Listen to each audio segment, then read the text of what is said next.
কেননা দেখেন এখানে মেলনি সরকার যতই এই আইন কঠোর করতে যাক, এখানে যারা এই যে মানব পাচার সংগঠনগুলা, মানব পাচার দালাল, এক কথায় মাফিয়াগুলা বড় বড়, তারা কিন্তু এখানে কোটি কোটি টাকার, মিলিয়ন মিলিয়ন টাকার কিন্তু ব্যবসা আছে। এই ব্যবসা তারা কখনো এটা ভাঙতে দিবে না। এখানে যে সিন্ডিকেটটা কাজ করে, সেই সিন্ডিকেটটা কখনো এটা শেষ হবে না। এই বিষয়বস্তু নিয়ে একটা ভিডিও ফুটেজ আমি আপনাদেরকে দিতেছি, ইটালি থেকে বেবাস চন্দ্রকার। তার ভিডিওগুলো আমার অনেক ভালো লাগে।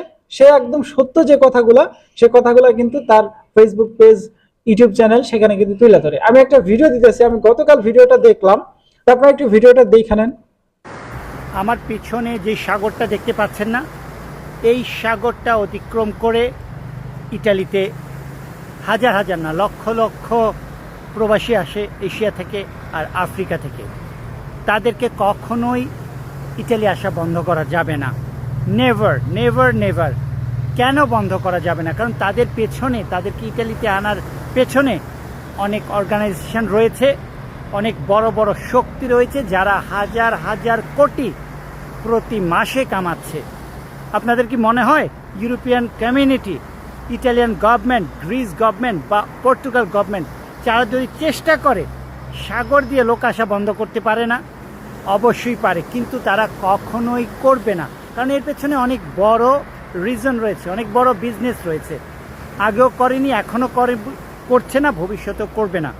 বর্তমান ইটালিয়ান স্বৈরাচারী সরকার, ডানপন্থী সরকার, যাদেরকে আপনারা বলেন যে প্রবাসের বিরোধী, তারাই কিন্তু সবচেয়ে বেশি প্রবাসীদেরকে অবৈধ পথে আনা, এই দেশে বিভিন্ন ধরনের ইমিগ্রেশন সিস্টেম, অন্য কিছু যত ধরনের ব্যুরোক্র্যাটিক কমপ্লিকেশনগুলি আছে, তারা প্রচুর পরিমাণে টাকা ইনকাম করছে।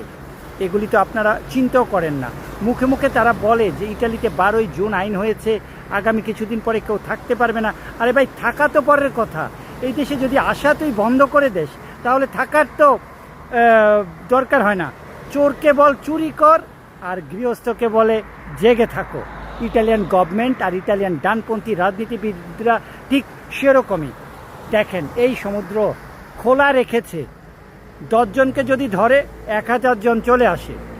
ইটালিতে তাই চলছে।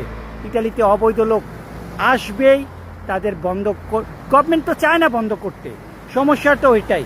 আর বাকি সব শুধুমাত্রই গভর্নমেন্টের রাজনীতিক নোংরা খেলা, এটা ছাড়া কিছুই নেই। তাই যারা আপনারা ইটালিতে আসছেন বা আসবেন বা ভবিষ্যতে আসবেন, তাদেরকে আমি বলবো প্রিপারেশন নেন। প্রিপারেশন নিয়ে অবৈধ পথে না, বৈধ পথে আসার চেষ্টা করুন। ধন্যবাদ। আরেকটা কথা, ভিডিওটা শেষ করার আগে, ভিডিওটা যদি ভালো লাগে সবার সাথে শেয়ার করবেন, কারণ এরকম সরাসরি কথা আপনাদের কেউ বলবে না। ধন্যবাদ। সম্পূর্ণ ভিডিও ফুটেজটা আপনারা দেখলেন, এবং সেখানে যে কথাগুলো বলা হয়েছে সেটা কিন্তু 100% সঠিক। সঠিক যে তথ্যগুলো, সেইগুলাই কিন্তু তুলে ধরার চেষ্টা করছে বেবাস চন্দ্রকার। তো এই জন্যই জাস্ট আমার এই ভিডিওগুলো দেখতে অনেক ভালো লাগে। এই লোকটা একদম সদা সর্বদা যে সত্য কথাগুলো, সেগুলো